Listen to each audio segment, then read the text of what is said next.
राजन अपने घर में चुपचाप अपनी चारपाई पे सो रहा था। अचानक ही उसके घर का दरवाज़ा कोई बुरी तरह से नॉक करने लगा। राजन की बीवी नंदा खाना बना रही थी किचन में। राजन ने उठ के दरवाज़ा खोल दिया। राजन के सामने गांव का सरपंच खड़ा था, जो कि उसे नहायत गुस्से से देख रहा था। सरपंच राजन को कहता है, देखने से तो तुम इतने मासूम लगते हो, पर मैंने सोचा ना था कि तुम इतने झूठे होगे। राजन सरपंच को कहता है, आखिर मैंने ऐसा क्या कर दिया? सरपंच कहता है, भूल गए तुमने आज मेरे पैसे लुटाने थे। राजन सरपंच को कहता है, मुझे पता है सरपंच जी, मैंने आपके पैसे लुटाने हैं। अभी पूरा दिन ढलने में 6 घंटे बाकी हैं। अभी आप इंतज़ार तो कर लेते शाम का। सरपंच राजन को कहता है, नहीं, मैं इंतज़ार नहीं कर सकता शाम का, मुझे अभी अभी अपने पैसे चाहिए। राजन सरपंच को कहता है, आप तो जानते हैं मेरा शहर में बहुत बड़ा कारोबार था। अचानक कारोबार बंद होने की वजह से मुझे रातों रात ही गांव में आकर बसना पड़ा। अब मेरे पास इतने पैसे नहीं हैं जो मैं अभी दे सकूं, पर मैं कोशिश करूंगा कि शाम तक आपको पैसे दे दूं। आप तो जानते ही हैं मेरे बारे में। सरपंच राजन को कहता है, बस करो, मैं थक गया हूँ तुम्हारे ये बात सुन सुन के। तुम्हारा नुकसान हो गया, क्या तुम अब मेरा भी नुकसान करोगे? तुमने पैसे लेते हुए कहा था कि तुम 3 महीनों में वापस कर दोगे। अब ये 6वां महीना है और मुझे मेरे पैसे चाहिए। राजन सरपंच को कहता है, आज शाम तक किसी न किसी तरह मैं पैसों का बंदोबस्त कर दूंगा और मैं शाम को ही आपके पैसे आपके लौटा दूंगा। सरपंच राजन की बात सुन के उसे बुरा भला बोल के और गुस्से से उसके घर से वहाँ से चला जाता है। राजन सरपंच के जाने के बाद अपने बेड पर आकर आंखों में आंसू लेकर बैठ गया। राजन की बीवी राजन के पास आती है और कहती है, आपने उससे झूठ क्यों बोला कि आपके पास पैसे आ जाएंगे शाम तक, और शाम तक आपके पास पैसे कहाँ से आएंगे? राजन अपनी बीवी से कहता है, मैंने अपने दोस्त एक रितन से बात की थी, वो शाम को पैसे लेकर आएगा और मुझे दे देगा। राजन की बीवी कहती है, कब तक आप अपने आप को झूठी तसल्लियाँ देते रहेंगे? कोई भी किसी के बुरे वक्त में काम नहीं आता। राजन अपनी बीवी से कहता है, तुमने मेरी वजह से अपनी पढ़ाई छोड़ दी। तुम अच्छा भला साइंटिस्ट बन सकती थी। मेरा कारोबार बंद हुआ, तुमने अपनी पढ़ाई भी छोड़ दी। अगर मेरा कारोबार बंद ना होता तो तुम आज बहुत बड़ी साइंटिस्ट बन सकती थी।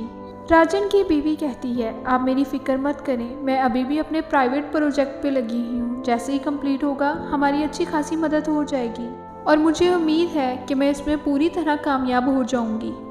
राजन अपनी बीवी से कहता है, किस प्रोजेक्ट की बात कर रही हो तुम, जो तुम 3 साल से कंप्लीट कर रही हो? पहले शहर के लोग तुम्हारा इसी तरह मजाक उड़ाते थे और अब गांव के लोग तुम्हारा मजाक उड़ाते हैं। राजन अपनी आंखों में आंसू लेते हुए वहां से चला गया और बाजार जाकर अपने दोस्त रितिन का इंतज़ार करने लगा। सारा दिन वहां खड़ा इंतज़ार करता रहा, पर रितिन वहां ना आया। राजन की बीवी जानती थी कि रितिन वहां नहीं आएगा, वो सिर्फ इसे दिलासे दे रहा है। दरअसल नंदा शादी से पहले साइंटिस्ट बनने की तैयारी कर रही थी और वो साइंटिस्ट बनने के लिए पूरी मेहनत और लगन से काम कर रही थी। मगर तालीम के बीच ही नंदा की राजन से शादी हो गई।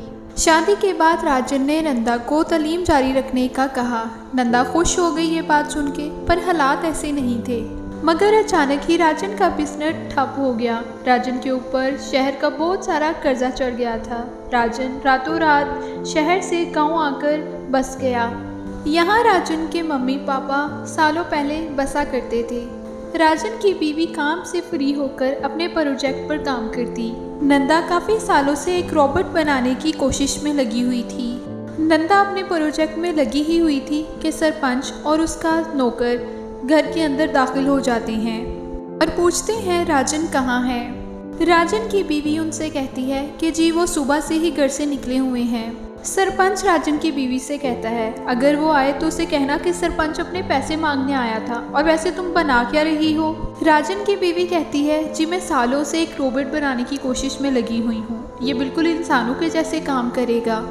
जैसे ही राजन की बीवी के बात बोलती है, सरपंच और उसका नौकर पूरी तरह से हंसने लगता है राजन की बीवी पे। सरपंच कहता है, इससे तो अच्छा है इस कबाड़ को किसी कबाड़ी के पास भेज दो और इससे मिले हुए पैसे मुझे दे दो।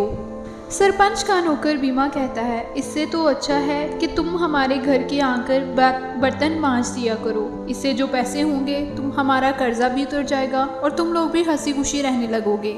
जैसे ही सरपंच वहाँ से चला गया, राजन की बीवी को ये बात अंदर तक खा गई। उसने रोबोट को उठाया और उठाकर ज़मीन पर पटक दिया और गुस्से से बोली, सरपंच और उसका नौकर बिल्कुल सही बोल रहा था। इससे अच्छा था कि मैं उनके घर में बर्तन मांजने का काम करूं और इससे ज़्यादा आमदनी मेरी हो जाएगी। नंदा ने अभी ऐसा बोला ही था कि उसे एकदम कहीं से आवाज़ आई रोबोट के बोलने की। वो इधर उधर चौंक कर देखने लगी, मगर उसने देखा कि आवाज़ कहीं इधर उधर से नहीं, उसके रोबोट में से आ रही है। उसने देखा रोबोट की आंखों में आंसू थे।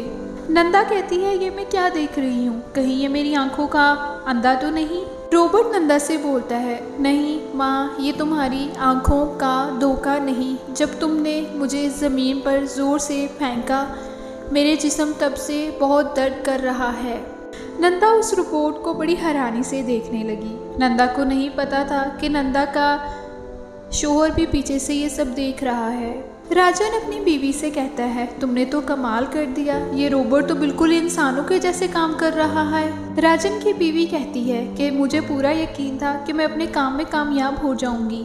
रोबोट नंदा से कहता है, माँ, आपने मुझे बनाया है और जब वो सरपंच आपका मजाक उड़ा रहा था और आपने मुझे जमीन पर उठाकर फेंका, मुझे तकलीफ हुई और मुझे उन पर बेहद गुस्सा आ रहा था, पर मैं तब कुछ नहीं कर सकता था।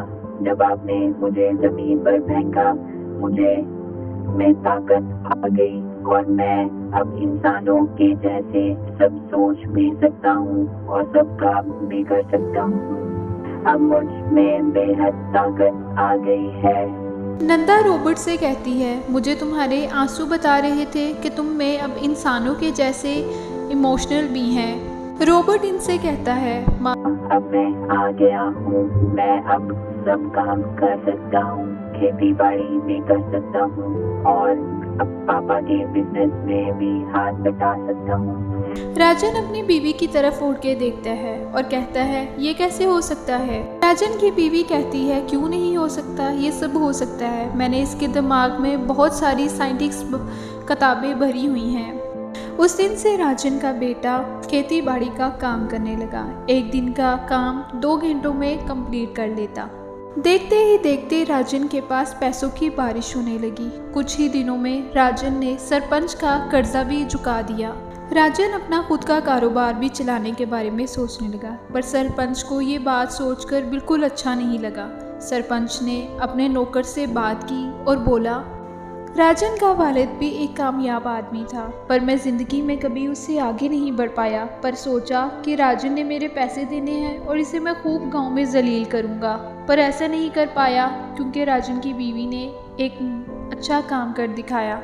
सरपंच का नौकर कहता है कि वो बहुत ताकतवर है, वो एक दिन का काम चंद घंटों में कंप्लीट कर लेता है। मैं कल ही जाकर कुछ आदमियों के साथ उसके टुकड़े टुकड़े कर दूंगा। सरपंच कहता है, मैं भी जाऊंगा कल तुम्हारे साथ। अगले ही दिन रात को सरपंच और उसके 2 नौकर वो लेकर रोबोट के घर चला गया और उन्होंने रोबोट को खूब डंडे से मारा। अचानक हुए हमले से रोबोट नीचे गिर गया। तभी वहाँ पर राजन और राजन की बीवी दोनों दौड़ते हुए आए। राजन की बीवी कहती है, ये क्या कर रहे हो तुम लोग। सरपंच कहता है, मुझे माफ़ कर दो, अगर तुम्हारा रोबोट इसी तरह लोगों के काम करता रहा तो गरीब लोग हमारे कैसे गुलाम बन पाएंगे। राजन कहता है, प्लीज़ मेरे बेटे को छोड़ दीजिए। सरपंच कहता है कि ये सिर्फ एक लोहे का टुकड़ा है और कुछ नहीं। राजन की बीवी नंदा कहती है, ये लोहे का टुकड़ा सिर्फ तुम्हारे लिए है, मेरे लिए ये मेरा बेटा है। अचानक रोबोट में बिजली जैसे फुर्ती आ गई। रोबोट ने उड़ते ही सरपंच और बीमा को हवा में उड़ा दिया और वो दोनों मुंह के बल नीचे गिरे और थर-थर कांपने लगे। सरपंच का नौकर बीमा कहता है, अरे साहब, इसमें तो बहुत जान है। सरपंच अपने नौकर से कहता है, अरे अगर तुम यहाँ से बचना चाहते हो तो यहाँ से भागो। दोनों वहाँ से उठकर भाग जाते हैं। हेलो एवरीवन, तो कैसी लगी आपको हमारी कहानी? अगर अच्छी लगी हो तो अभी जाके हमारे चैनल को सब्सक्राइब कर लीजिए। शुक्रिया।